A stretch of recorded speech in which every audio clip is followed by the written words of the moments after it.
Yeah, so I think the issue for Leffen is that this whole time Zane does still get really good competition, really good practice, and has clearly still been constantly improving, whereas Leffen hasn't gotten that consistent high-level competition as much.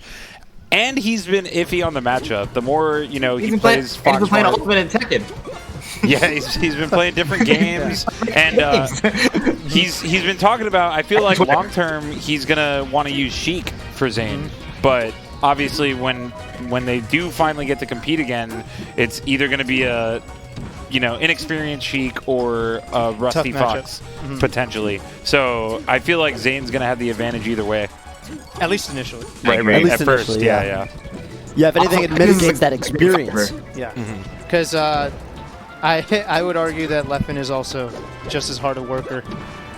When he's focused on melee, at least. Yeah.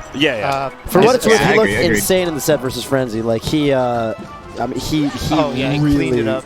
Yeah. Yeah, it looked scary initially, and then as you're watching, you're like, this guy's really fucking good. Yeah. You just started killing him off every opening, and it's like, oh, I remember this guy. Yeah, so.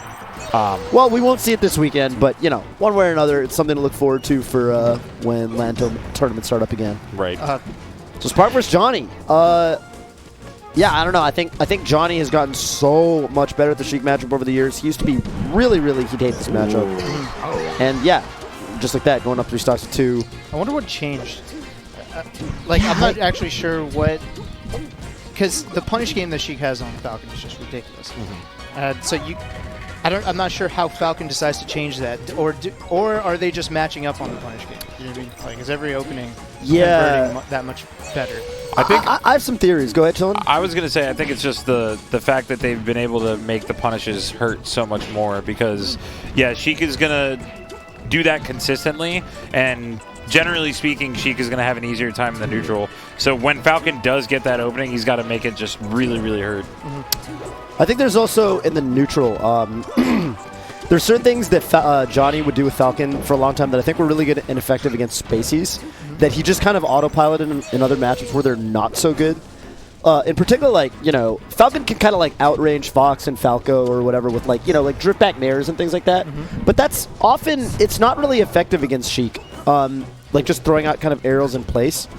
You kind of want to stay a little bit further away and kind of play more reactively. And when you do come in and do stuff like that, where you're hitting with a hard move that they can't react to, like a knee or a stomp across the stage, I think Johnny's got a lot better at playing that style, where he used to kind of default to his versus Space Animal play style, even against Sheik, and it just doesn't work. And I wonder if he took inspiration from Nunn and Wizrobe, who I think actually employ that strategy against the Sheiks. Yeah, I think so. You get to a point where even if he's not hardcore studying them, it's so their sets are so prolific and they're so frequent that you're just gonna kind of and they were amazing against Sheik. Amazing versus Sheik.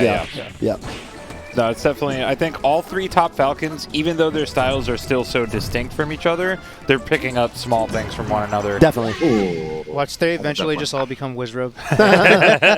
They just get it a little That's late. the end game. In the making. This is gonna be a tight one, I think. I think it's gonna be a tough one. Yeah, I think so too.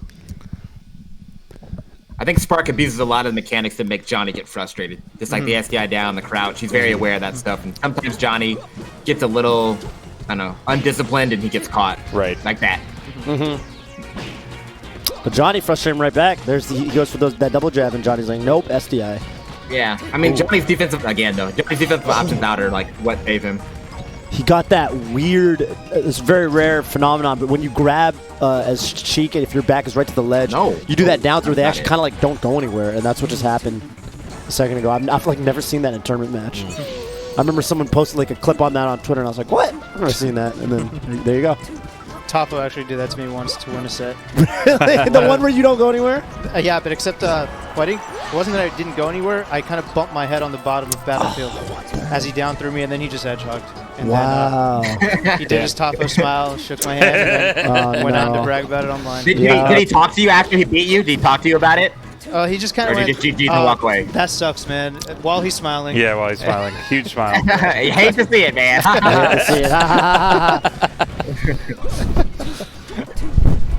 Shouts to Topo. Shouts to Topo. Here in his spot in the Hugo district. What does it mean that I know what you guys' tournament history is? Because he always A1, talks about right? Yeah. Always talks about that. Yeah, always talks about it. The one is our Why do last I meeting, know, by the way. I don't know my record with anybody, but I know that his record with you is A1. Some people like Some to people talk about love the stats, Yeah. right? Tafo stats. Tafo stats. Literal Tafo stats. Yeah, we're actually 8-1. Haha. That was a great Tafo. Johnny doing pretty solid still. Going up 2-0 on this. That would be tough. huge. I was Yeah. going to say even the game 1 win was really important from a counter pick type standpoint, but going Yeah. up 2-0 would make this super solid. For Johnny- Super solid. Yeah, Like, I mean, playing against Johnny feels like one of those matches where you can't really contain him. So what you need is an early lead to kind of cushion whatever wild shit is going to happen Yeah, for the rest of the set. Right? That's so, a good point. So to be down 2-0 against Johnny is awful because Yeah. you're gonna have to deal with all that wild shit for the next Right. 3 games to try to win it. It's like, you know what it's like? Okay, I guess this is, I was going to make another Pokemon reference. I guess it's more a VGC reference. Like when your opponent still is Dynamax, and you're just like, you I just gotta survive. Dynamax first, you're like, I need to take as fat of a lead as I can with my Dynamax Pokemon Yep. for when they do it way later. Yeah, exactly. Yeah, Johnny's just got that on deck. It's true. Ooh. Oh, he's going to kill Wow, him. what a look, grab. He's dead, I think. Stomp Should it. be. Yeah, he's Yep, dead. yep. Nicely done. Ooh, a little fist bump? baby. Yeah. Yeah. Because Johnny knows how important that was. Yeah. Going Yeah. up 2-0 like that, it's like, yeah. Huge. Now it's like my set to lose. Yep. Now he's I gonna think grab. second when you said to Hugo, Uh-huh.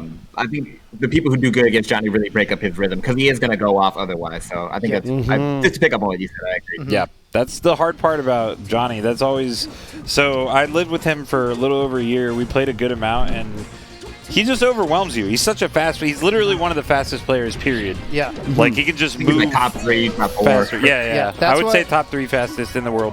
That's why it Yeah, leads I to agree. 2 specific things that I think are unique to Johnny is that he's going to destroy you in cruise. Right? He's one of the best cruise players because of that fact, Yeah, because yeah. he's so unwieldy and you just don't know what to do with him. Overwhelms you. And then the other one is I think if you're a brand new player and you're trying to play pros, I think Johnny would be one of the ones that fucks you up the most. Yeah, right? yeah, Like yeah. you could 100%, play, like you could play against like Triff, you could play against like maybe even Armada, right? And it's going to be over. You're going to lose, Right. but against Johnny, you're going to feel like you got fucked Yep. up. Oh, That's yeah. a good point. That's what I mean. Again, living with Johnny, he sometimes made me feel like a new player. Like it was just like there are top players that I play that I don't do nearly as bad against as I did against Johnny I think- sometimes. I think just the no-rock guys in general, like it's not just the speed, it's the speed of the decision making and just how Right. well they react. A lot of people just can't keep up with the pace. Yeah, And yeah. It's Yeah. rough for players that aren't at that level. It's or can't break up that rhythm. yeah. That's fair. Are you guys still living together? No, he recently got his own place, and now he has FiOS, so that helps. Nice. Is that when he wow. became the That's when he online made the lag internet- tier list. As soon as he got FiOS, As soon as he got Fiverr. What a It's so funny coincidence. because Johnny was known for having bad internet before that. Yeah.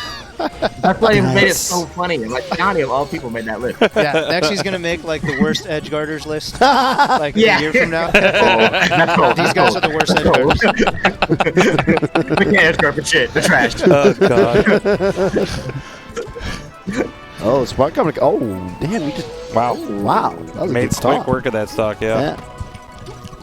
That's where you got to take advantage of how Falcons like to miss that tech. Sometimes Oh, you I just like got to that read it. adjustment. That was so good. He would did the shield drop in and try to get a grab instead of an aerial. That was nice.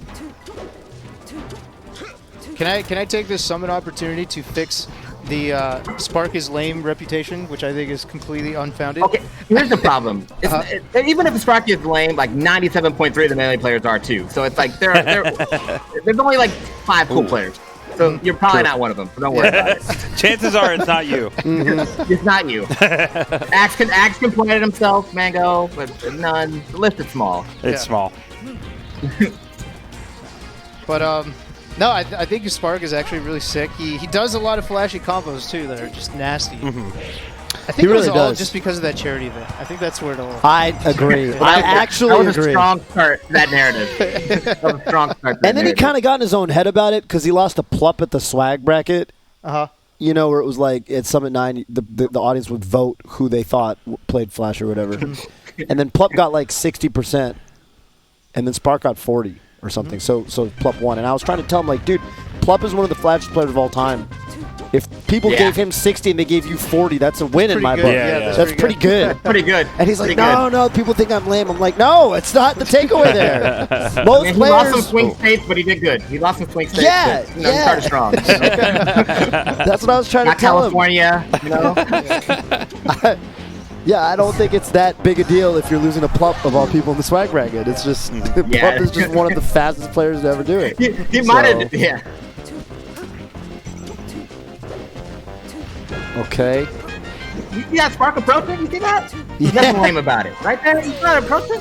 That's right. That's right. Controlling center, I saw it. Yeah, I don't think he really camps or anything like that, honestly.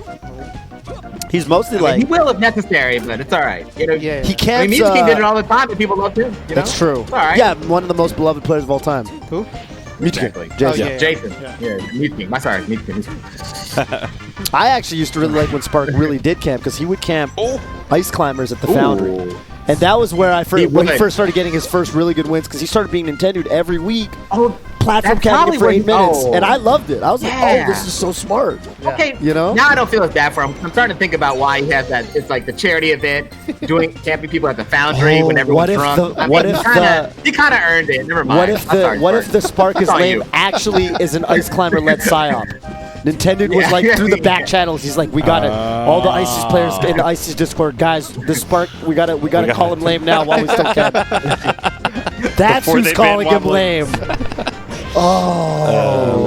Oh, that was odd from Spark. He just did his double jump really late. I feel like he would have had much better recovery options if he didn't hesitate. Not sure what happened there. And Johnny's looking to take this 3-1 right now. No. He really shouldn't have DI'd it like that. He really should. I mean, I'm not an expert, but I just have to say, I don't think he should have DI'd it that way. I don't know what happened there. Oh, God. And quick math says that if Johnny wins this, I'm pretty sure he's guaranteed to advance.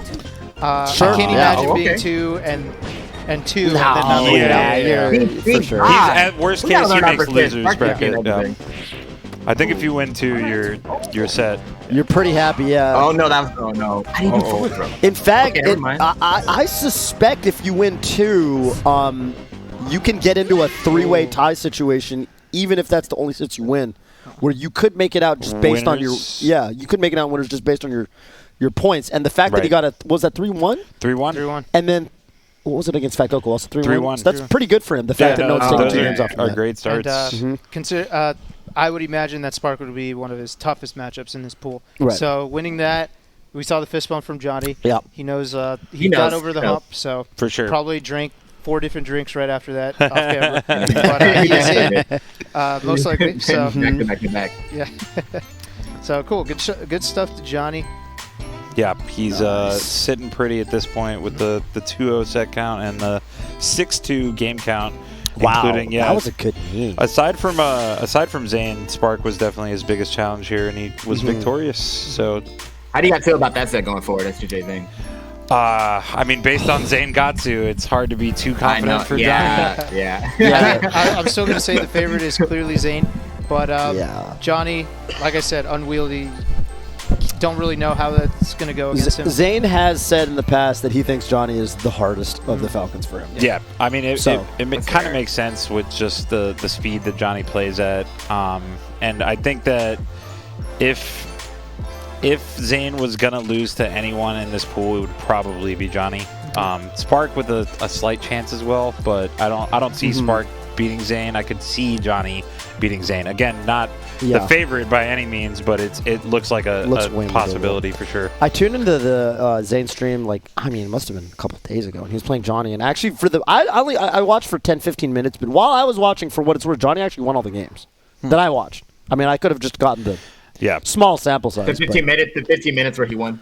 It could have been. It could have been. Exact 15 minutes. And as a side note, I think that's actually one of the things I love about Zane is he's playing all the people he knows he has to play. Like, he will give anybody practice. Oh yeah. Really cool to have a champion that's like that. But in any case, coming up, it is going to be Zane versus Fat Goku, but we're going to take a very short break before that, so stay tuned.